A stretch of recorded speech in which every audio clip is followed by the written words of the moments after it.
উপস্থিত আছেন সামনে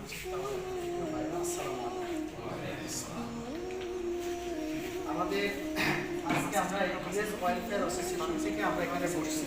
আপনারা জানেন এমন একটি মুহূর্তে বসছি যখন কিছুক্ষণ পরে ইফতার আমরা করবো ইনশাআল্লাহ। আমাদের রমজানের কিছু শিক্ষা আছে। রমজানের শিক্ষার অন্যতম শিক্ষাটা হচ্ছে যে আমরা ত্যাগের মহিমায় আমরা মহিমান্বিত। আমরা বুঝবো যে ক্ষুধা কি জিনিস এবং ক্ষুধার মধ্য দিয়ে আমরা অন্যকে যাতে ক্ষুধার মর্মার্থতা বুঝতে পারি। আজকে আমাদের এই দুনিয়াতে বিশেষ করে পৃথিবীতে এমন একটা অবস্থান আমরা অবস্থান করছি যখন মানুষগুলা যে ক্ষুধার্ত সে ক্ষুধার্ত, যে মানুষটা সে হতাশাগ্রস্ত সে হতাশাগ্রস্ত, যে মানুষটা আজকে চাকরি নেই যে চাকরির জন্য হতাশাগ্রস্ত, একটা বিশৃঙ্খল একটা পরিবেশে আমরা অবস্থান করছি। আজকে দেখেন ফিলিস্তিনের কি অবস্থা।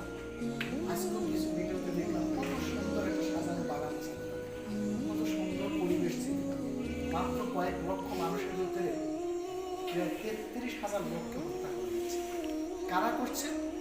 যেই সকল লোকগুলা বলছে আমরা সভ্যতার শিখর আরোহণ করছি,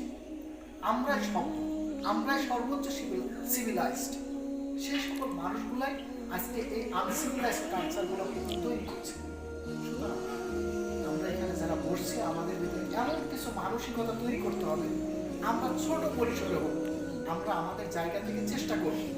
যারা নিজেদেরকে সিভিলাইজড বলছে কিন্তু তারাই এই পৃথিবীতে ধ্বংসের কারণ, আমরা এদেরকে মোকাবেলা যতটুকু পারি আমাদের ক্ষুদ্র প্রয়াসে আমরা আমাদের জায়গা থেকে চেষ্টা করব। কি পারবো না ইনশাআল্লাহ? আজকে আমাদের এই ইফতার পার্টি থেকে আমরা এই জিনিসটাই আমরা একতাবদ্ধতার সাথে আমরা চেষ্টা করছি এবং বিগত দিনগুলোতে আমরা চেষ্টা করেছি।